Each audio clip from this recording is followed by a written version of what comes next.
Hey, what's going on? Thank you so much for tuning in here at the Nori Athletics Lifestyle Podcast, where we talk about fitness, health, habits, mindset, and anything else we find fun. So, we are your hosts, Novet Chua and Michelle Petrovich, and in episode number 5, we are going to be talking about nutrition, anything about nutrition, habits, a way you can sustain and maintain your goals by using these habits, and a little promo and bonus for you at the end. So, enjoy and yeah, just have a great time. Okay, I think this is episode 5. Yes, episode 5. Yeah, we were supposed to record this last week, but we got busy last week, so we are gonna do two episodes this week. We might be doing an episode with someone else as a guest, or we're the guest, whatever. But today we kind of just want to touch up on nutrition, specifically how to go about it during this time. And kind of what we've learned throughout our life, like our personal experiences, and then also just coaching clients, and what we've noticed has worked to help us develop the current style of eating that we have that's serving us better than what we used to do before. Yeah, because, like, let's say a person has a goal, right? The way I think of it is kind of like, it's like when you choose a career, or like when you want to learn how to ride a bike, or sorry, bad example. If you want to like run, you want to do a triathlon or a marathon. Like with a triathlon, you have to learn how to ride a bike, you have to learn how to swim, you have to learn how to, well, you also have to learn how to run. Yeah. With fitness and with goals, there are certain skills you need to learn, right? The nutrition aspect um you have to learn how to pretty much count macros. You have to learn how to know how, when you're in a calorie deficit, you have to use things like, when does fasting come into play, rewards, Yeah. refeeds. There's so many ways to do it, right? And intuitive eating As well. So my point is, like, you need skills. You need a skill of how to track your food and what kind of foods to eat. Yeah. So what I think we should do is maybe we can each give the background of like where we came from before we started like investing our time into nutrition and like into researching, and then what we went through, nutrition wise, and where we are today. Yeah. And then talk a little bit more after that about like things that can help them. Okay. But I guess I'll start first. Yeah. Growing up, I grew up, like I still am, in a very European household, and that means just a lot of meats and potatoes and breads and pasta, just like any basically European household. And I didn't grow up eating a lot of veggies at all until later on when my parents decided to become healthier, quote unquote healthier. So that meant that as I was growing up, I grew up with a lot of insecurities because compared to all my friends, I was more overweight. But I did grow up enjoying my food very, very, very much because I picked that up from my dad, and cooking and food is something that I do enjoy a lot. And that further played on into my life even throughout high school. And I struggled to try and look a certain way, but my love for food was always so strong.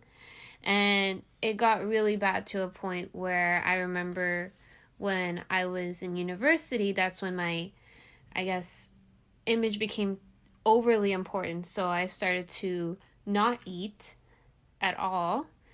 And I would go days where I wouldn't eat. And I remember sitting on a bus stop and my friend would have to hand feed me a granola bar because I was too weak to do it myself. So I went to that extreme. And then luckily I got introduced into fitness, working out, and I noticed that it started to make me feel better. And in turn, for me to perform better, I knew that I had to improve my nutrition. And that's how I started improving my nutrition. And then I tried, only eating whole foods. I was on a paleo diet for a while, and it worked. It made me feel really, really good. But again, it wasn't sustainable. So I fell off that and I started eating whatever. And then after that, somewhere along the lines there, that's when I competed. And I think we can all talk about, like, both you and I could talk about that. But competing, you're on a very strict regimen. We were both flexible dieters, so we weren't like other competitors that have meal plans. But it was But still pretty strict. it's still strict, and you can only afford to eat certain foods because at one point my calories were at maybe 900 a day. So that's way too low, way too low. And it's really hard to sustain that, and it wasn't good for my body. And I think that taught me a lot, though, in terms of where I can save calories and still eat. And I built a lot of knowledge through competing because I was counting my macros. I built a lot of knowledge on how much calories certain foods have, what type of calories exist. Because before that, I really didn't pay attention too much into like proteins, carbs, and fats. I just tracked calories, and then after that, I learned all that. And now I've reached a point where for the most part, I practice intuitive eating, because in my opinion, when you've counted your calories for a certain amount of time, you build that knowledge and you have the habits around it. So you don't need to count forever. You're counting to, build a base, right? And then once you have that base, then you can let go of that restriction so that you can be more free. Yeah, exactly. Because I think I like how you said that you said you need to learn these things, because yeah, intuitive eating is also a skill. Like, you can't just intuitively eat if you haven't gone through the experience, because honestly, intuitively eating is like, oh, if I feel bad, I'm gonna eat something Yeah. bad, right? Sorry, not bad, but I want to eat something like that makes me feel good. That's intuitive eating for people that had never gone on a diet or never counted macros or just doesn't know anything about calories in general. Um, Intuitively eating, in my opinion, is you listening to your body, right? or just, yeah, listening to your body and just truly being honest with yourself Yes. and what you need to consume, what you need to eat.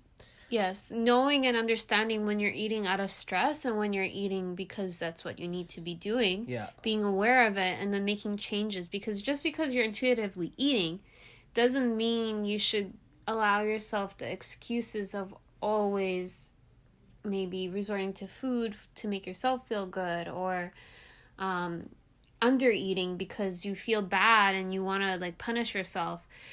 Intuitive eating is, like he said, yes, you are being honest with yourself, you're learning, you're still being healthy, and you're making the conscious effort to eat the right nutrients for your body to get the results you want, be it maintenance or losing weight or building muscle, right? Yeah, that's right. So share your story. Okay, so with me, it's just in terms of nutrition, the way I started is, if I ate less, I'm gonna lose weight. I mean, like, it made sense to me, right? And I didn't know much about nutrition, so I was looking all the ways of like how to do it as fast as you can, right? So there was like drinking tea, like green tea before and after. Yeah, I remember that. I was doing that too. In the morning, right when you Yeah. wake up, and before bed, drinking lemon water. Yes. Detoxing your body. I even used like hydroxycut. They said it detoxes your body and you'll shed body fat. Which it did, but I don't think it was from the hydroxycut. I think it was just from like me working out every single day. I was like on The other habits you had around it. yeah, eating less and like doing insanity, which is like this workout program where like it's a DVD set and you pop it into By like, Beachbody, right? yeah, it's by Beachbody, and then you just follow along, right? It was a really, really extreme workout, and I got a lot of results from it, but it's very unsustainable because it's just like I wasn't at that level, but my motivation was high, so I was able to keep up with it. And yeah, I was just looking up tips on Google. And then I eventually found like the bodybuilding style of like eating, like how to shape your body. Because when I was doing Insanity and I was like eating less calories, I did lose weight, but I didn't get the body that I wanted. I didn't have the shape, the definition, like my muscles weren't popping. So I did a little bit more research, and I found like, I guess they call it bro dieting, Bro where yeah, science. bro science, where like they eat like just chicken, broccoli, and rice like three, maybe like 8 times a day or something like that. I got to a point where I was eating like 8 meals a day, Wow. but in small portions, right? And these were like dry foods. They except for the steak. The steak was okay. That was good, but everything else, like, it tasted. Actually, here's what it is. It's like it was good in the beginning, but then like later on it got really boring. Because you kept eating the same thing. Yeah, exactly. Right. So I got to that point, and then I got results from it. I got the like body shape that I wanted, but again, I was like, oh, there has to be another way to do this where it's sustainable and it's easier, and you can still eat the foods that you want to eat. And that's when I found Yeah. flexible dieting.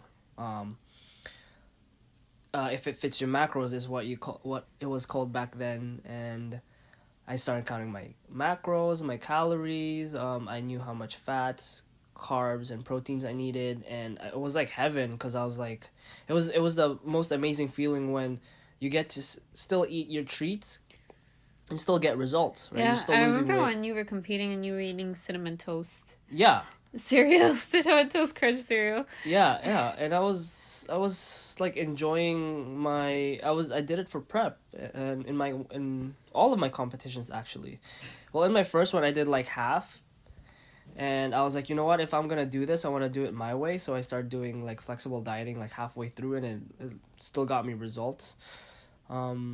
And that's the way I did it ever since. But what happened was, um, it got too much, and it almost became a burden and a job where like I then asked myself, like, am I gonna have to do this for the rest of my life? Am I gonna have to like log in my food, track my food, like always keep track of my macros? And the answer was no, I didn't want to do that. So I started seeing all these like fitness influencers on YouTube, and they talked about intuitively eating. And you know what, I was like, I don't care what happens to my body, that's what I'm gonna do, right? I'm just gonna like really be honest with myself and just eat healthy. Like when I say healthy, I mean like organic, whole foods. Obviously, Sometimes dining out. yeah, Yeah. sometimes dining out. Just be healthy, not just like food wise, but also like mentally, right? Yeah, Because yeah. it is mentally draining to do To count all the to count time. calories like Yeah. like every day. Yeah. Um, But I think, yeah, like you said, it is draining, and that's why it's not a sustainable approach. no, Why we use this with our clients though, tracking, is purely for education. yeah, And I went back to tracking more recently, and this is because I've been intuitively eating for a while, and what happens is over time your ability to read how much calories a food is, your intake, all that, knowing how many nutrients you're putting into your body starts to kind of like get off that scale. yeah, Your reading radar isn't as good anymore. And so I noticed that. I was really falling off what my body needed just because I felt bad. My body was starting to not look how I wanted it to look and how it normally would. And I knew that I was not crediting the foods that I was eating. Right? So I'm counting to kind of wake myself up and come to realize if I'm under eating, overeating. And surprisingly, I was very much under eating. yeah, Like under eating, only eating 1,100 calories, which is not a lot at all for my body type, my activity. So that was a good wake up call because I thought that I was eating regularly. But then us being able to go back to intuitive eating comes from having built these habits, because I feel like when you're counting your foods, you start to build yourself almost like a meal plan. yeah, And okay, for breakfast, that's usually when I have this much protein, blah, blah, blah. And for lunch, I'm going to have this much protein, blah, blah, and dinner. Right? And then I'm going to have a snack. And you only build that through actually kind of tracking your calories or your food. It doesn't have to be macros necessarily. Like you can use the hand method and stuff like that to track. But I feel like that then shapes how your day looks and how your nutrition Yeah, looks. by the way, the hand method is a way where you can track your food just by using the palm of your hand. Like a portion of carbs could be like if you were to put your hand into Cup size like a palm. cup size palm, like put your fingers together like as if you're putting water in it. That could be like a measurement for carbs, and then your fist is protein. Yeah, your Yeah. fist is protein. Your thumb is your fats. Just like that. That's just a method. Yeah. But so now I lost what Sorry, I I was kind of saying. interrupted you. But I also wanted to say that like, it sounds like we're um, like talking bad about all these diets, but to be honest, no, there's no bad diet. There's just They unsustainable ones. yes. Like keto is a good diet. Like intermittent fasting is a good diet. We still Paleo is a practice diet. fasting. Yeah, we still practice like some principles of these diets. It's just like they sometimes these diets become religious, and it's like a form of a person. A form of way a person can be like, oh, I'm doing this diet, it's the best, right? Just to almost show off sometimes. Yeah, like it's just I don't know. So It's does something everyone crazy. need to know that you are doing that? Yeah. Not necessarily. Maybe like we do because we're your coaches, Yeah, but do you need to share the whole world yeah, but with the whole world? yeah, it's not. They all have their place, right? I know some people that have been doing keto for like years, and I know some people that have like Been vegans for years. yeah, and it's just because it fits their lifestyle, Yeah. right? Like I'll give you an example. Intermittent fasting works for someone that's really busy, like they're just busy all day long. They don't have time to eat. You know, it was like it's 3 when we first ate now. Yeah, like I fasted today. Like I did. I only We had both like, did, yeah. yeah. We just had coffee in the morning. That's it. Coffee's like 0 calories. And then we just worked today, and then we But it doesn't feel like it's an effort in our part. exactly. So that's why it just works with our schedule, and I'm sure for some people it works too. And that's what I was just gonna go is that you start to build these behaviors, right? And your body will know, okay, I need to do this, I need to do that, and your mind will tell you you need to eat this. So even though you're not tracking your food, right, you're naturally going to look for those foods. And I think that's why tracking is really important, because that's how you build that, right, that intuition to tell you like, okay, now it's time to eat, or okay, now it's like I'm going to be eating this and this, but without that knowledge you can't really do that. Exactly. But yeah, and I think what all the diets really have in common is they also all focus on protein. Yeah. Right? Protein and calorie deficit. Yeah. Well, that's if your goal is Weight loss. which most of the population, like that's pretty much their goal, like a lot of it. Yeah. Yeah, but protein is huge, guys. Protein is it should be your number one focus first, because I've noticed this with all my clients basically when we've started, is that protein is very, very low, and I know with myself too that if I'm not accounting for my protein, I will not eat a lot of protein. I think females tend to struggle with this more than men. I do love my meats. It's just I don't end up eating as much as I should. And protein keeps you satiated, so you're less likely to snack. Protein helps you sleep. Protein also does increase your metabolism because it's fueling your muscles. Yeah, and it brings up like your body temperature. It heats you up. Yeah. So protein has a lot of benefit. Oh, and it balances out your sugar levels, guys. So if you notice that you're very dizzy, you're low energy, it's probably because you're not eating enough protein. You'd be surprised. So what we always suggest to our clients is to, number one, focus on getting their protein intake. Increasing their protein intake if they're not getting enough protein, just by adding actual food and not protein shakes. Yeah, that's right. Okay, so that's another thing that we just want to emphasize is if you're struggling to get protein in, try and find another way. Greek yogurt, cottage cheese, eggs, fish, tofu, tempeh, right? Chickpeas. That's like the go-to lentils, for like beans. for vegans is like, oh, what's something we can eat that has protein? Oh, chickpeas. I'm pretty sure there's a lot more. There's so much protein out there. The last thing you should be reaching for is a protein shake or a protein bar, because those won't keep you full. Yeah. And the whole point of eating more protein is that you're actually going to naturally not be able to then eat other snacks that are hurting your progress and hurting you from being where you want to be. Yeah, so for us, like, there is a purpose for a protein shake, and that's if, like, you're busy, like, you're running around town, and I'm pretty sure, like, And you're just under eating, yeah, yeah. you're not running around town now. And it's like a last resort, right? If you don't have anything in the house, if you didn't prepare anything, and you're super tired, like, a protein shake is, that's the tool. It's a tool. Yes. So now another thing that is important when you're trying to build this is to realize that these are all habits, right? Nutrition is habitual. Yeah. Right? What you eat in the morning is habitual, because I don't know if you've noticed this, but for example, my dad's first thing in the morning on the weekends is always cereal. Always cereal. So it's very habitual what we choose to eat. And I noticed with myself, I had this habit of always eating toast in the morning. And it changed eventually, and then it was my oats in the morning, and I love my oats, and I don't mind that being my habit.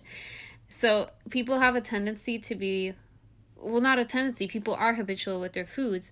So if you're trying to build a new habit, right, it's important to understand what is triggering you to practice that certain routine or that certain eating that certain food, and also having a reward for that food. Yeah. Reward is that will, like, it's the way I think of it is like it's you're downloading a new program in your mind, right? And it's gonna take time. And it's actually a poor analogy. I don't know where I'm going with that. But anyways, like the reward is like the signature where it says, okay, this is something you need to do, because if you do it, it will make your life better. You actually, literally, physically will get a reward, right? And you actually do that to yourself. So, like, are we going to give examples? Or Yeah. So let's say a habit that you're trying to build is to be very present during, like, the time that you're eating. Yeah. Right? So obviously, the cue or the trigger is you eating. Mm-hmm. The routine is you not doing anything while you eat, only focusing on eating. And the reward could be you getting on your technology after you eat, or watching TV, just like fully immersing yourself in whatever that is. Now, in terms of food, another way, like let's say they're trying to eat more veggies, right? Like you're trying to incorporate a salad. So you're eating lunch already. That could be the trigger, right? You want to incorporate veggies into your lunch.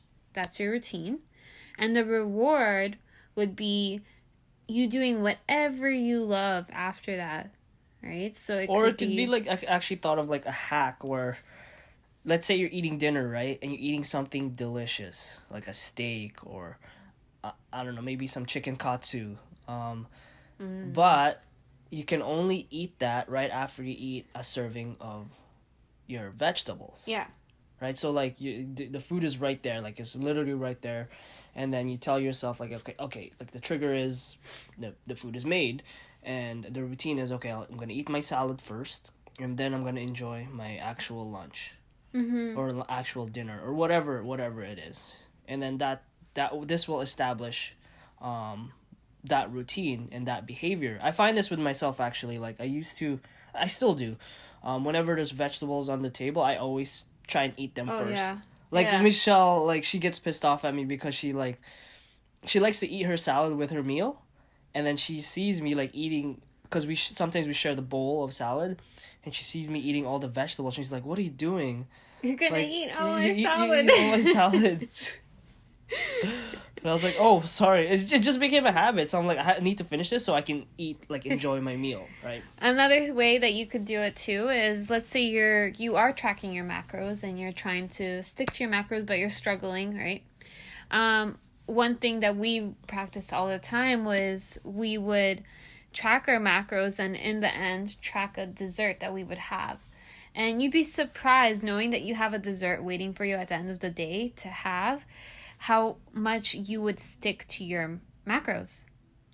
Like, I've always stuck to my macros when I knew that I had a dessert at the end. Yeah, yeah. Right? And it's just it's so satisfying, and it is rewarding because you know you've done a good job. Yeah, and you know it's coming. Yeah. You know it's coming. Yeah.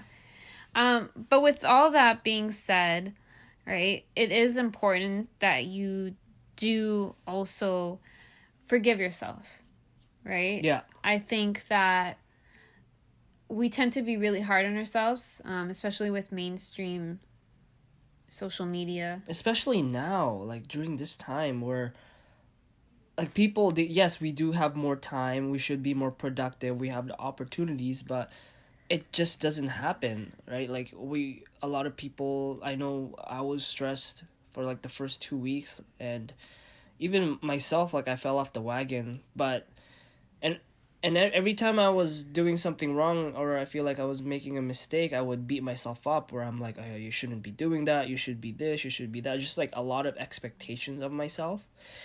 And then if I was finally like, you know what, it is what it is at this point, I'm just gonna enjoy it, like I'm just gonna let myself do it. Like me nagging myself at myself is not gonna help the situation, so I just stopped. And it was weird because I actually started getting back on track when I did that. It was it was counterintuitive to kind of just let myself eat whatever, but it worked. Yeah, that's funny because I did the same thing. Yeah. I was like, ugh, I'm just not going to care. And then I reached a point where I was like, okay, now I can do it. It's not really Like, it's not gonna care, but well, at least for me. But for me, it's just like, you know what? It's okay what you did before. You made these mistakes. Mistakes. You're hanging out with Your mustache is making you sound Spanish. Yeah, making me these mistakes. Hey. Shh. Just kidding. Totally lost now. Mistakes, yeah. It's okay to make mistakes. Like nobody's perfect. And that's pretty much that's me forgiving myself, and it was so powerful. Because when I was able to do that, I was able to let go of like all the things that was dragging me, and I'm like, hey, I can start fresh. I can start new. And I got all this room for activities. Room for activities. More No, room for but activities. seriously, you have to love yourself. No one's going to love you more than you love yourself. And the first step to love yourself is to also forgive yourself, right? So if you're always putting yourself down, always looking at the mistakes you're making, you're never going to move forward because mistakes are happening for a reason. They're happening there to teach you something. And you have every ability to look at it from a different perspective, realize why is this happening, and then take action. And in the process, then also allow yourself to make mistakes because you are a human being, and that is what's going to make you grow. Yeah, because you can only learn from your mistakes when you forgive yourself. Because if you don't forgive yourself, all you're going to be looking at is the mistakes and your faults and all your flaws, right? But once you forgive yourself, you'll be able to dissect the problem, the actual mistake, and be like, oh, okay, this is what I did wrong. I can do this, I can do that to make it easier. And there's a good with every mistake. Yeah. Because you're learning something, right? So as long as you see it from that perspective, I think that will allow you to forgive yourself more. Mm-hmm.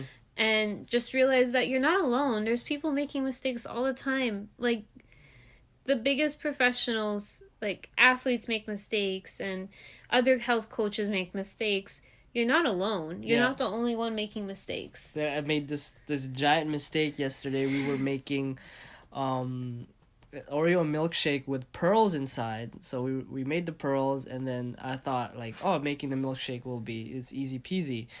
But I was using I think it was a NutriBullet. Yeah. And that thing it doesn't really have other settings. You just kind of put the ingredients in, and then you press it down, and then it grinds it for you. If you can hear that, like, that scratching sound, that's Nori. The Dushin. But yeah, so I was, what was I doing? I got distracted by Nori. The Oreo. Oh yeah, the Oreo. Yeah, so, and I was just getting frustrated because the milk was going everywhere, the ice cream was going everywhere, the Oreo cookies were not blending like I wanted them to. So I was just like, I was pissed off, I was smashing things, and I broke a piece of, this a piece of the plastic. yeah, a piece of the plastic of like the cup. So like the way this blender works is like you put everything into a cup and then you flip it upside down and you press it into the actual machine so it spins, but it has these three notches on the lip of the cup, right? And then two of them already broke, and sorry, one of them already broke, and I broke the other one. So it wouldn't work unless I would make like an artificial like notch on each side, which I use chopsticks for, and then that's how I was able to do it. But if you guys ever seen this machine, you know what I'm talking about. So I use these two chopsticks to press it down so it would work, and it was just frustrating the whole time, and I just lost my shit. Yeah, and the whole time I was just like, I'm not gonna say anything. I'm just gonna stand there, watch, and be there if he needs my help, but otherwise oh my god, I was ready to blow up. Like if Michelle said anything, I was gonna, it was bad, man. I couldn't, I was like, I'm never making this again. So what's the lesson you learned? So the lesson I learned there is that anger will never solve my problem, especially this problem, and also forgiveness. Like after the fact, I started like teaching myself a lesson in my head where I'm like, hey, you just lost your shit, you shouldn't be doing that, blah blah blah, and I immediately went into, hey, it's okay to be angry, it's okay to like just let some steam out, you did what you did, just learn from it, but make sure you don't blow your steam off of people when you're gonna do it, like do it in a workout, or like use this energy to do something productive, right, and not break something. Which I did. So that was the lesson there. That's what happened. Oh man. But yeah, I think but maybe one more thing that we can cover for nutrition, which is what we always talk about, and this is kind of a little off topic, but the one thing, if you guys really want to focus on building habits but you're struggling and you're wondering why, it's really not, I want to say that nutrition isn't so much to do with your willpower, right? It's to do with the habits that surround the nutrition aspect of things. So whether there's food lying around all the time, or whether there's others who aren't on the same path as you that are trying to influence you to do otherwise, or it could be habits like lack of sleep, right? Poor night routines, poor morning routines, not getting enough sleep, that could be affecting you. So it's not just all in your mind, it's actually the actions. So the one thing that we always emphasize with our clients is to prioritize their sleep. Yeah. Right? Because sleep is tied in with your recovery, and that in turn affects the choices that you make the next day with your nutrition. Because believe it or not, your brain is really, really smart. And you read this, maybe you can say this, how our brain tends to pick foods that are more dense in calories because when we're tired. Oh, not dense in calories, it's looking for nutrients. But it picks like the junk food because it's already made. Like it doesn't want to work to get its nutrients. It's like, and it's so fast. Yeah, your brain goes, okay, what's the fastest thing we can eat so we can survive? That's pretty much what it's doing, because if you have lack of sleep, you're killing yourself. You're not resting, you're not recovering, right? Yeah. Imagine if you didn't charge your phone, right? It's gonna die eventually. Yeah. Right? Yeah. And that's like you just plugging in your phone until it has like 5%, and then you unplug it until it only has 5%. And you're always keeping it at 5%, right? You're like, it's gonna break down somehow. And that's the way your body works, is like if you're not sleeping or recovering very well, it's gonna be looking for another way to survive. Yeah. Like the fastest way to get nutrients is through junk food. I don't know if you remember the percentage of people that struggle with like weight loss if they're lacking sleep. I don't actually. But it does say here on USA Today, I don't know how accurate that is of a source, but it says that we consume 300 more calories a day if you lack sleep, if you're not well rested.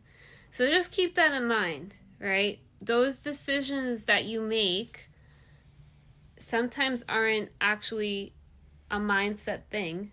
It's literally the habits that you're practicing around it, right? So do yourself a favor and fix those things first so that you're not fighting against yourself. Yeah. Right?